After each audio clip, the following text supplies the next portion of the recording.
It's U of L Today on 93.9 The Ville. Here's your host, Mark Hebert. And welcome to UofL Today with Mark Hebert on 93.9 The Ville.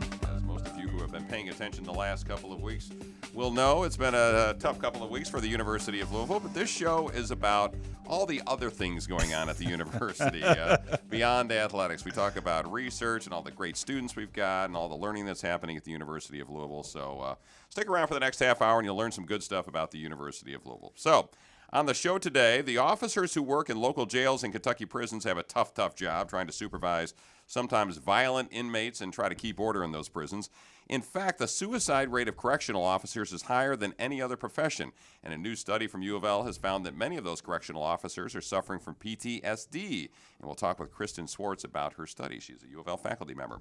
But first, UofL regularly ranks among the top schools in the country when it comes to green and sustainable initiatives. Justin Mog is the assistant to the provost for sustainability initiatives. Very long title.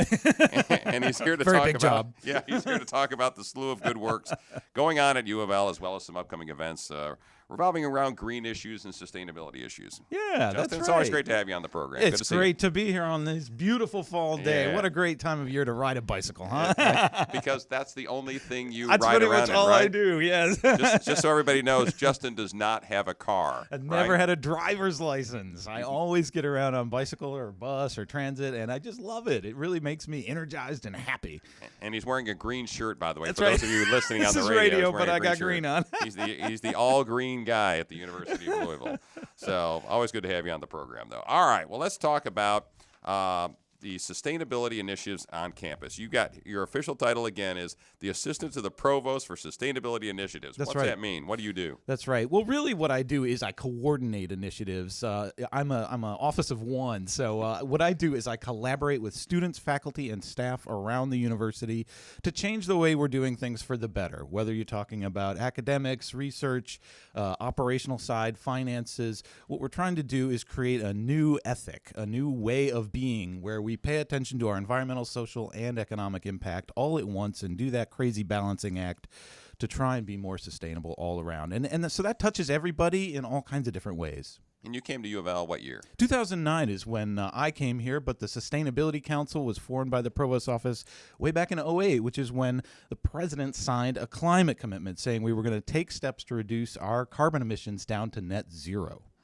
I think most folks, when you think of a school in a metropolitan area in the Midwest, not on the West Coast or the East Coast, the liberal coast, you don't think of U of L or someplace like that, Cincinnati, Memphis, Nashville, Vanderbilt as being green schools. So how did U of L get this reputation as being a green school?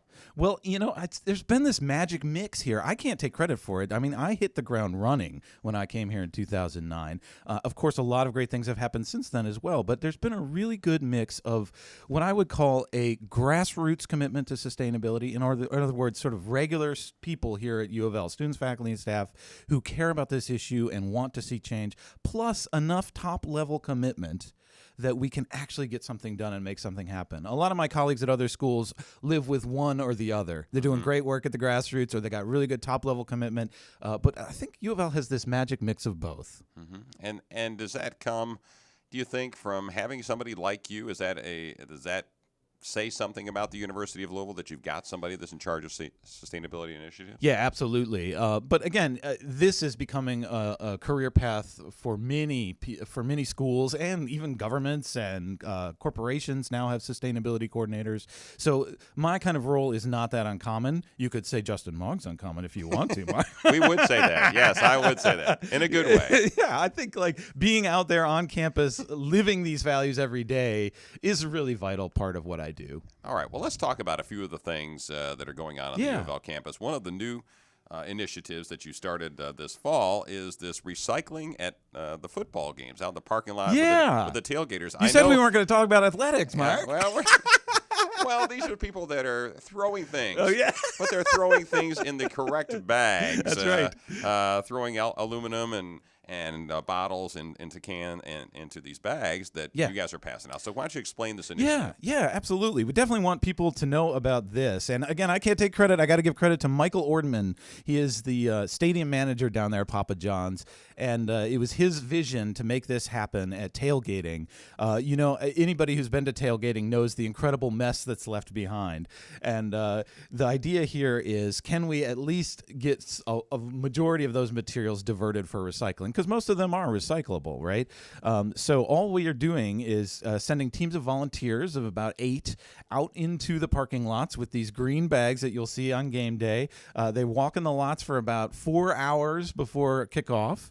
Handing out bags to fans, and it's super easy for fans. All you got to do is put your cans, bottles, aluminum, anything you would normally think to recycle, cardboard, paper, all goes in these green bags, and you just leave it on the ground, and the cleanup contractors will know, green bag, that's going in the recycling dumpster.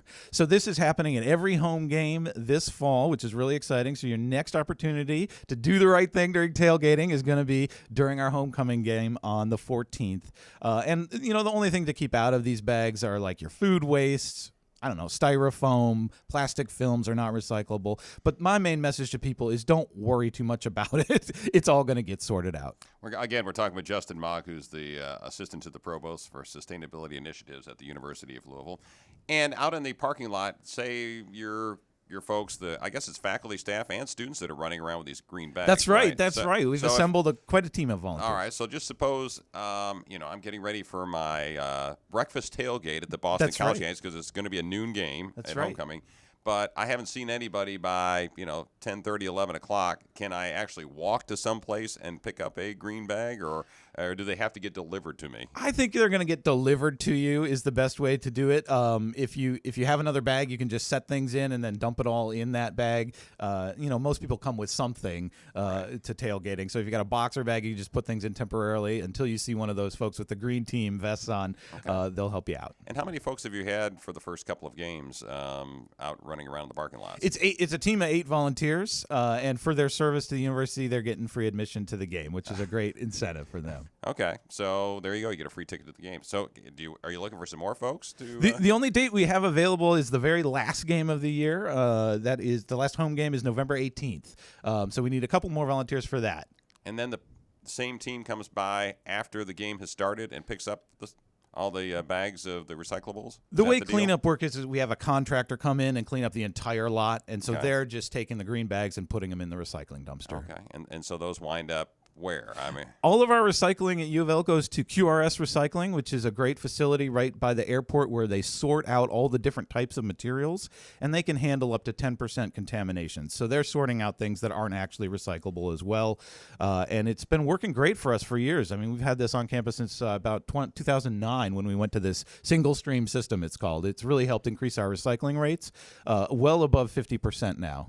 All right, so U of L football fans, do what I did at the Kent State game. Separate out your recyclables, and they'll come pick them up and separate them out. We'll do a little bit for the environment, right? Have your fun. Okay. Just put it in a green bag. Let's talk a little bit about a couple of other things. The Sierra Club rankings for the University of Louisville. Yeah, that's Tell great. me about it. So every year, the Sierra Club comes out with something called their Cool Schools list.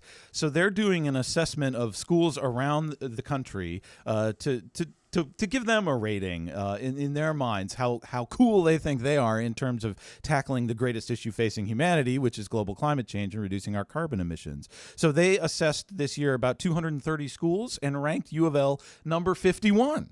Which, is a fair to Midland if you look nationally, which is true. Like you mentioned, the cities on the coast maybe put more resources into sustainability than those of us here in the Midwest. But we are definitely and have always been the leader in Kentucky. And so we've ranked above any other school in Kentucky. Western's close at our heels at number 56 and Berea's down at 91. And indeed, if you look regionally, we're really at the top of the list in the Sierra Club's Cool Schools list. And that is because of a lot of different things we're doing right. It's not just one thing. In fact, it's not just recycling, but that waste category is one of the ones we did really well in, as well as food and planning and co-curricular sustainability initiatives. But it also shows us the work we need to do. We're always open to the fact that we need to do better. We need more renewable energy on campus. We need to look at fossil fuel divestment. We need to beef up our academics in sustainability, though that has changed a lot recently too. Yeah, we'll talk about that here in a minute. Yeah, and especially in the issue of transportation. We still got way too many of us coming to campus driving alone. Including me. Guilty It's as a green charged. confession here. Guilty as UofL charged. Today with Mark Hebert. So you mentioned, you kind of ran through the list there, but what are some of the things that you see as some really innovative initiatives that the University of Louisville is doing in terms of green and sustainability initiatives? Well, the tailgate recycling is an innovation It for is. us, but Yeah. that's something new. We're doing lots of cool things in terms of engaging the broader community in sustainability. We know this doesn't happen in a bubble. If you look at things like our Conn Center for Renewable Energy Research, you can see how U of L is starting to invest a lot of its research efforts in seeking a sustainable future. I don't know if folks have been down to the Speed School lately, but there is a really cool thing called the Phoenix House that has been reconstructed. It's a student-designed, fully solar-powered modular home that's now been converted into an office space headquarters for the Conn Center for Renewable Energy Research. They also do an every other year big symposium, workshop, statewide workshop on renewable energy. Those kinds of things really engage the public. We also have an amazing community composting project, which has been going on since 2010, all volunteer run, that happens every Sunday. We call it Compost Church. Sundays at noon. You can come on down to U of L's campus, just past the Taco Bell, just north of Cardinal Boulevard. We have a site where we're doing, I would say, medium-scale composting of organics from different places on campus that don't make it into sort of our contract with QRS. That's really sort of behind the scenes in the kitchens of our dining halls. But things like our dorms, other small sources of compost from around town, and even all the Heine brothers in town supply us with their organics. And the work we do there is just turning it into black gold. So we're making fertilizer that then gets redeployed on campus in our garden commons, in our urban and public affairs horticulture zone. Our grounds crew uses some of it for their beds. And then community projects around Louisville use it in their gardens. And I know you work hand in hand with the grounds crews at the University of Louisville. They are great. They are amazing, aren't they, Mark? They are unbelievable. You would not believe how beautiful our campus is. If you have not been here in a while, fall is a beautiful time to come on down and check out Belknap campus. And that's another great thing we do is really respect our tree canopy. Now, with the construction projects going on right around campus right now, you might notice, hey, we've actually removed some trees around the SAC especially, but we're always replanting, and our goal is always no net loss of trees. In fact, we try and increase our tree population every year. Very good.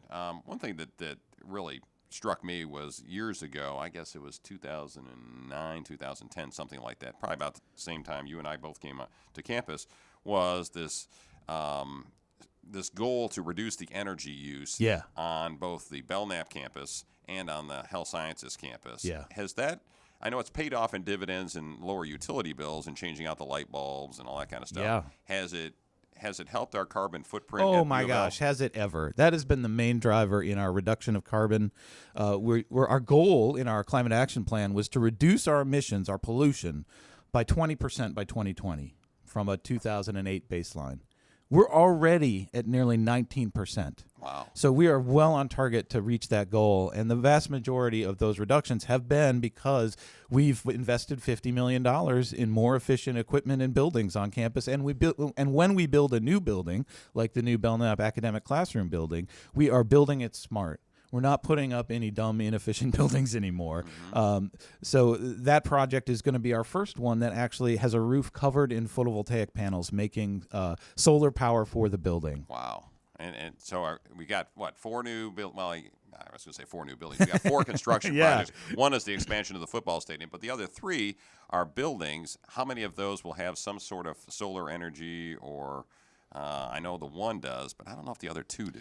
Yeah, I don't think the other 2 have solar, but that's just one of many things you can do to build smart.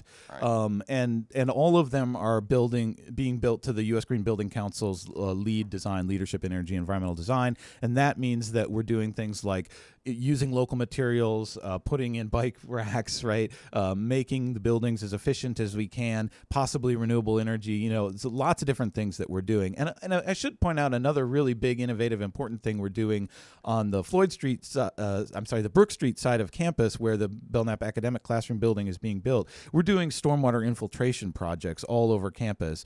Anybody who was here in 2009 knows the incredible flooding issues we have. But we also contribute to the citywide problem of combined combined sewer system overflows. And so in order to keep raw sewage out of the Ohio, U of L is disconnecting its downspouts and making sure that water is going where it should go, which is into the groundwater. All right, very good. We're again talking to Justin Mog, the assistant to the provost for sustainability initiatives at U of L. We're talking about sustainability programming. And let's talk about sustainability degree. Yeah. And you have a brand new degree on campus. We've had David Simpson on this program talking about it a little bit. Tell me what the sustainability degree is, what that program is, and why it's important. Well, it's important because I've been here since 2009 hearing students demanding it all these years. Hey, Justin, I'm really interested in these issues, but I don't want to just play in our garden on campus. I want to study this issue of sustainability.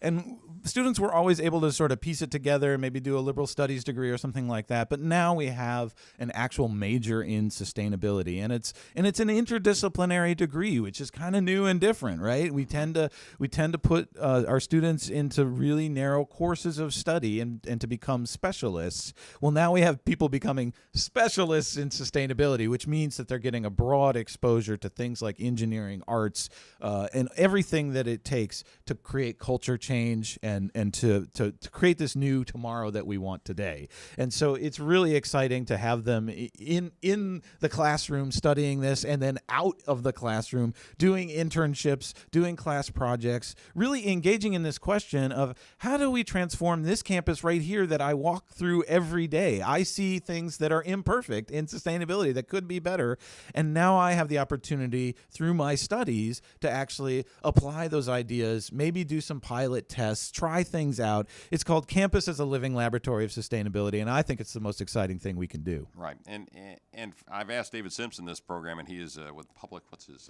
He's the chair of the Department of right? Urban and Public Affairs. Right, and I asked him the same question, so I'll ask you. So what does a student do when they get a sustainability degree? What do they do for a job other than have a job like you have? Yeah, exactly. Well, there are jobs like mine, but, a lot of people are going to be perhaps doing a double major or perhaps going on to graduate studies.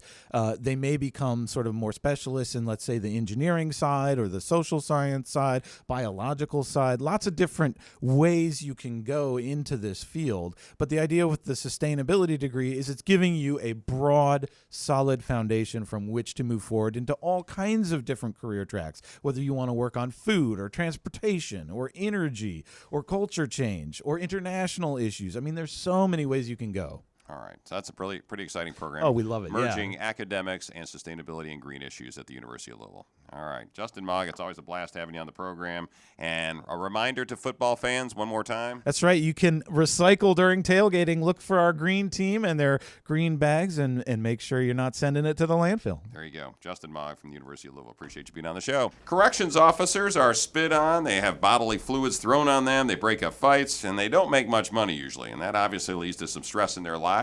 Kristin Swartz is an assistant professor in criminal justice at the University of Louisville, and she's been studying the mental health of prison and jail officers, and she's here to talk about her research. Welcome, Kristin. Good to see you. Yeah, thank you for having me. And you're in the Justice Administration Department, correct? Yes. Okay. And you've been at U of L for? I'm in my 6th year. Okay. Okay. Where'd you get your master's from? Master's and doctorate from University of Cincinnati. Ah, Cincy, just up the road. Yep, okay. yep. Dr. Pinto, our former president, is up there in Cincinnati now. Yes, he is, yeah. Okay, good guy. All right, well, let's talk a little bit about your work. You've been studying and looking at PTSD among correctional and prison officers, and what have you found? Well, interestingly, although we would think PTSD is associated with combat veterans and things like that, in the recent research, we've been starting to look at first responders, and we've found about 1/3 of correctional staff meet the criteria for PTSD.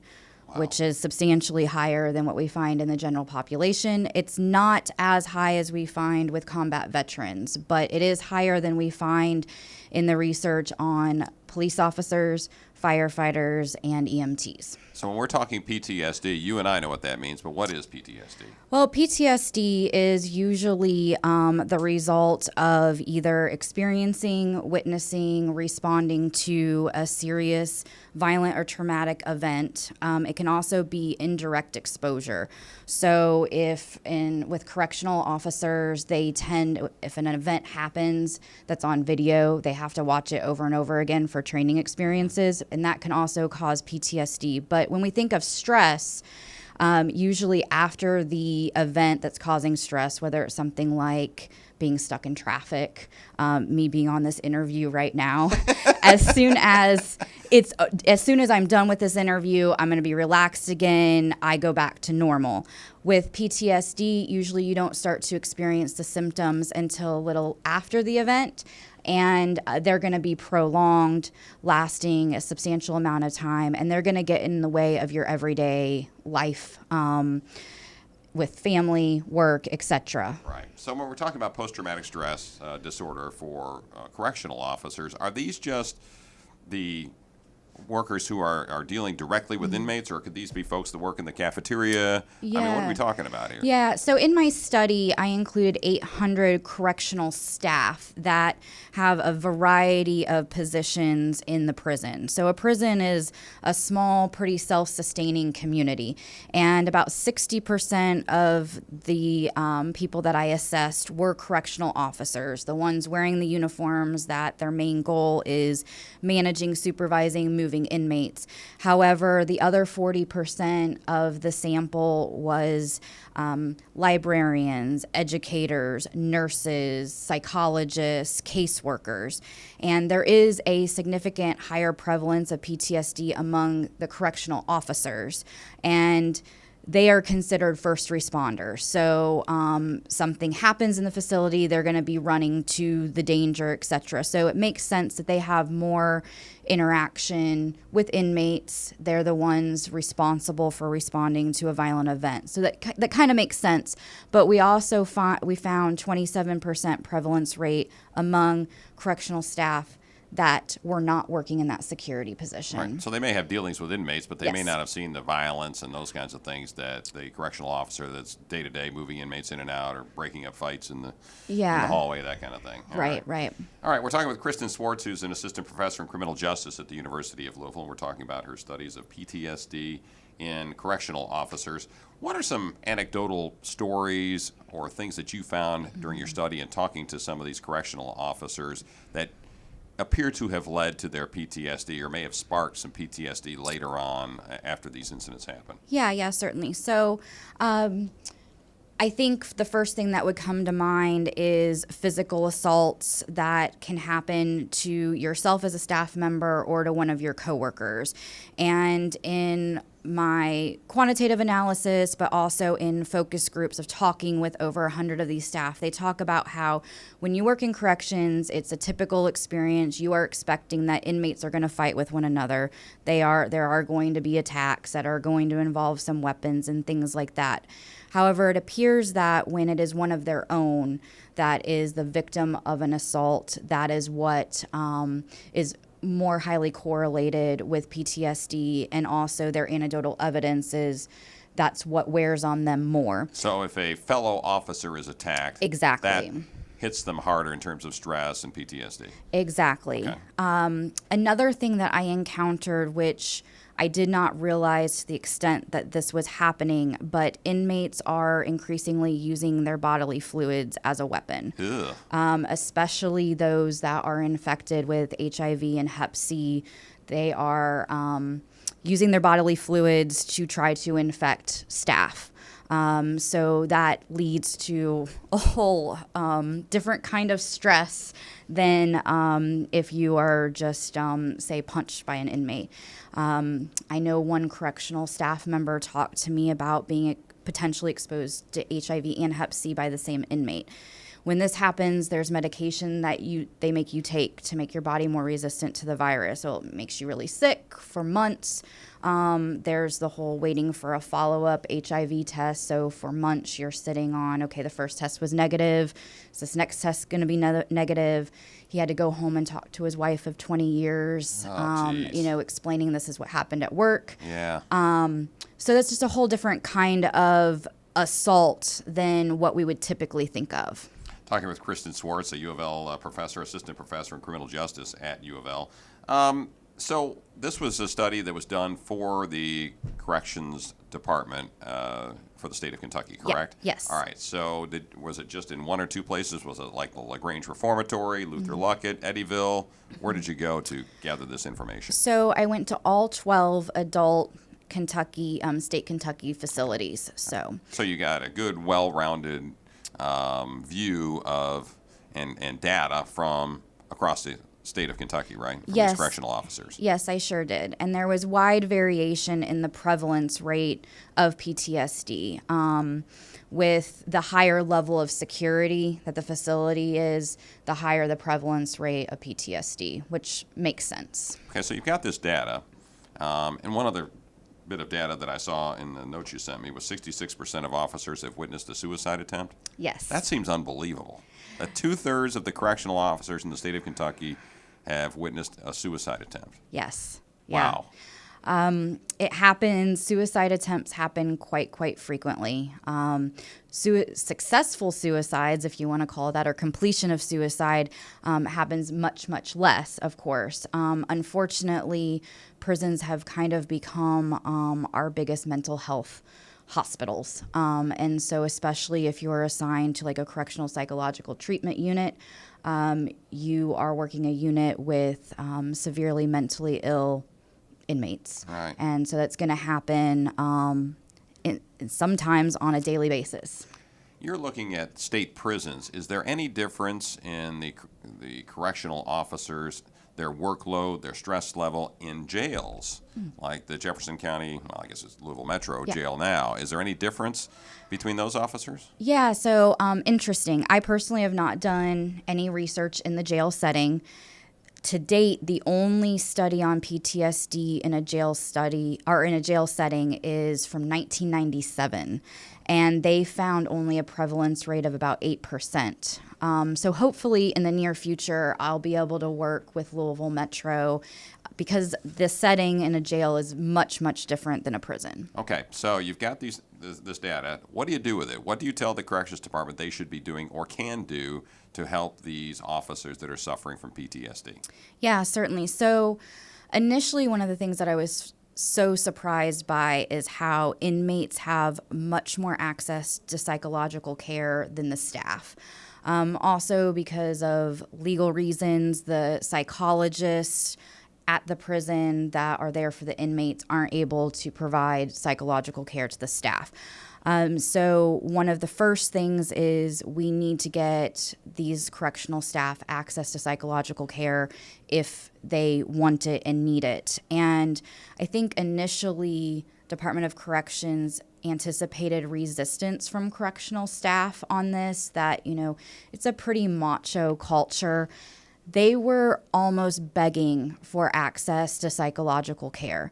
And so that's one of the first things. I think there's some training that we can do. And then in the near future, we are starting to look at using mindfulness-based stress reduction with correctional staff to see if we can help mitigate some of the effects of exposure to trauma. Wow. Okay. So I guess everybody's being cooperative here and realizes there's a problem. And the state is trying to act and to try and help out these officers? Is that your sense? Yes, they most certainly are. It's made my job much easier to have full cooperation from the Department of Corrections. They fully support this, yeah. Very good. And what's the next study? So the next study is actually funded by the National Institute of Justice. And as a social scientist, I feel very fortunate. We are going to conduct a experimental design, and we're going to implement this mindfulness-based stress reduction program that we have written a curriculum for specified to correctional staff, and we're going to use biological markers, psychological and sociological measures to see if we can reduce their stress. Okay. Well, good luck with that. We'd all like to reduce our stress, I suppose. Yes, but correctional officers especially, it sounds like. Yeah. All right. Kristin Swartz, good having you on the program. Appreciate it. Thanks for listening to UofL Today with Mark Hebert, and go Cards.